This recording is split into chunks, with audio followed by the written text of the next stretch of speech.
Folks, it is Saturday, and we have a legend in the aquarium world in our fish house as we speak. This is so exciting that we were able to line this up. This is somebody that has never been on YouTube before, never had a desire to be on YouTube before, but dozens and dozens, if not hundreds of YouTubers talk about her and her methods all the time. We were fortunate to meet her as part of our aquarium club, our local aquarium club, the Raleigh Aquarium Society. She is one of the founding members of the club. I'm talking about Miss Diana Walstad, the author of The Ecology of the Planted Aquarium. This is a name you've all heard of, the Walstad method. People have talked about it all over the internet, and we've got her in our fish house right now. She's working with Lisa on making a video all about the Walstad method.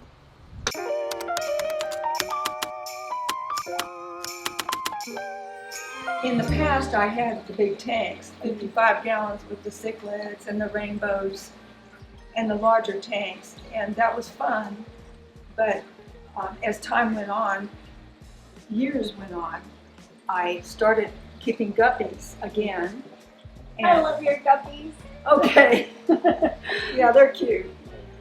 And I wanted tanks that I could actually carry if I wanted to change something. I wanted something manageable. So it was guppies and small tanks, and then I found that these bowls worked really well.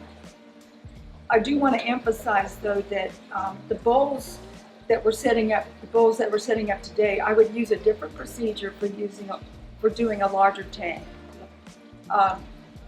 The soil and it's just a little bit different because big tanks, they're deeper, they're going to take bigger plants, and you usually have a filter bringing oxygen throughout the system, whereas the bowl, you don't have the filter, and so you're dependent on the plants to produce oxygen for the little animals inside. So you have to have good plant growth. You're depending on the plants to do the the ammonia uptake, oxygen production, CO2 uptake, etc. So do you want to start making them now? Okay. Are you ready? Well, all right. Well, first of all, I have to tell you that I did some prep work. Well, both of us have done some prep work where we soak the soil overnight, and that's to get some of the air pockets out, and that will make the planting easier. About 1 inch is what you want, and It's just my bowl is bigger than your bowl, so I thought I'd add a little more. Okay. I think it's fine. Okay. Don't worry about it. Okay, so as far as the soil, there's soil that you can get for potted plants or soil that you can get for gardening. There's different kinds of soil. Without talking about a specific brand, what kind of soil do you like to use? What do you think works best? I think potting soil, any ordinary potting soil that is used to grow houseplants should work just fine, and it has worked just fine for me. Okay. People have to understand that you don't need a specific brand, just get something that'll grow houseplants. The manufacturers have figured out the fertilizer regime, and they've already done the hard work. There's no reason for us to worry too much about which brand is this or what. I try to get one that's not fertilized, but if you just get one for houseplants, that potting soil is used to grow houseplants, and they're kind of shade plants, so they don't need a lot of nutrition or fertilizer, so that's why it works pretty well in aquariums. And this bowl I did a little differently. I mixed 1 cup of potting soil with 1 cup of sand and just used that as my substrate before planting and covering it with another cup of sand. A lot of people have trouble with the potting soil fluiding when they're planting, and they get it right out of they take it right out of the bag and then start planting in it, and it doesn't work very well. Yeah, I did that once, and it didn't work very well. Yeah, and then here the sand, I rinsed this twice. Before you don't have to rinse it until it's perfectly clean, Right. because those little the clay particles that cause that turbidity, they're nutritious for the plants. That's and they will settle out the next day. So the important part is don't rinse it till it's clear. It's okay. It's okay. It's okay. You want that stuff. Those little clay particles are really nice. The plants love them. And this is what it's about. It's about the plants. Exactly, it's what they want. Okay, so I'm putting in a little bit of water in there. Make it, mine wasn't soupy enough like yours. I think it's easier to plant when it's a little soupy. Yeah, I had to actually take some of the water out. I had a spoon and I was pressing down so that it would. One thing, you have to love dirt in order to do this. You know. That's why I don't get my nails done. Because my hands are always in the dirt. Doing something. Oh, that's funny. All right, so here we go, my little spoon, and I'm going to start putting in the sand. This is not an easy thing to do. And the sand is much heavier than the potting soil, so it holds it down, so it won't float. So there's just no way to do this in a graceful manner. It's just impossible.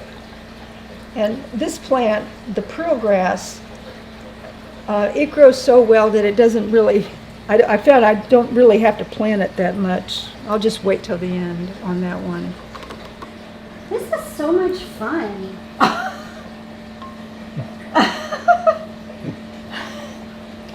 Does not take much to amuse her, Diana. She is very easy to please. I just love creating little ecosystems, though. It's so much fun to see what you can create. Oh, yours looks really nice. Well, we'll see what it looks like with man. water, though. Okay. You can use, I'll let you use my little, Spoon?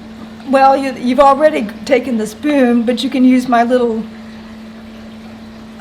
Hose for filling it little up. hose for filling it up.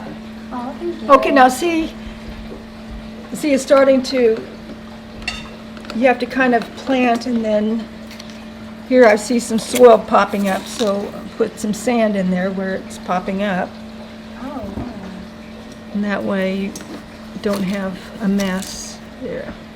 I also have some little stones if you want to use, and I know you're not a big fan of driftwood in these bowls. Why is that?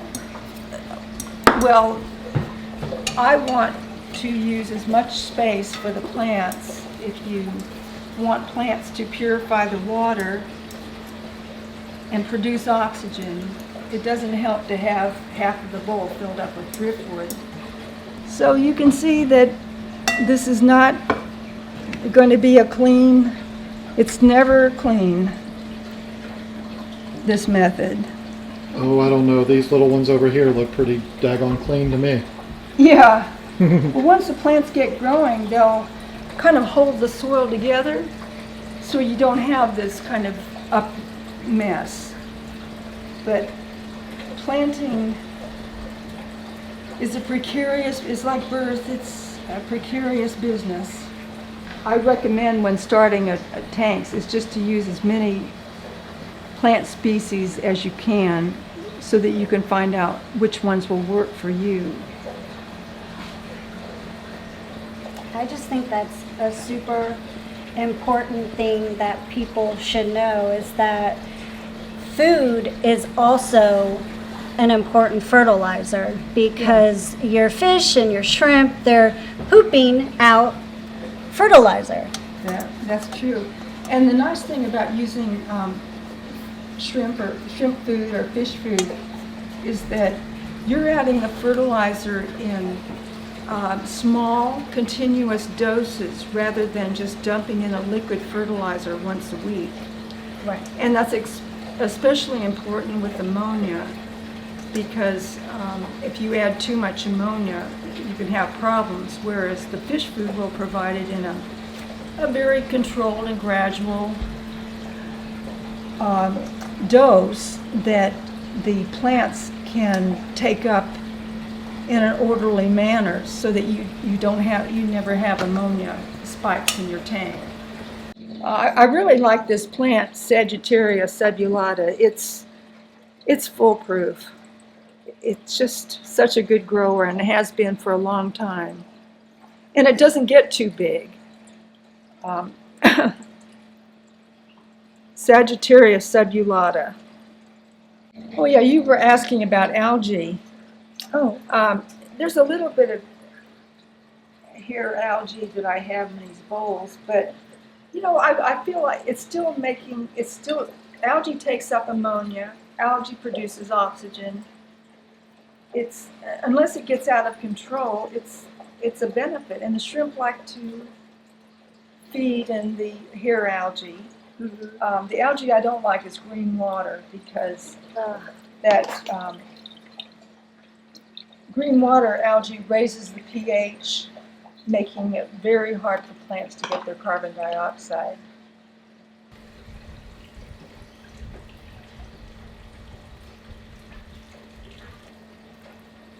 Except it takes longer to fill than a 1 gallon.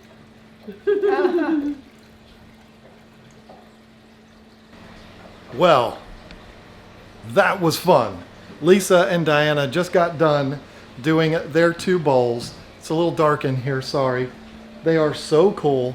They had so much fun doing it.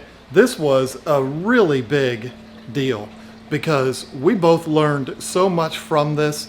You cannot take away how critical it is to spend time with people like Diana Walstad. It's so amazing, the little things that you can pick up. And not only that, but to do a project with her. I didn't get to do one, but Lisa did.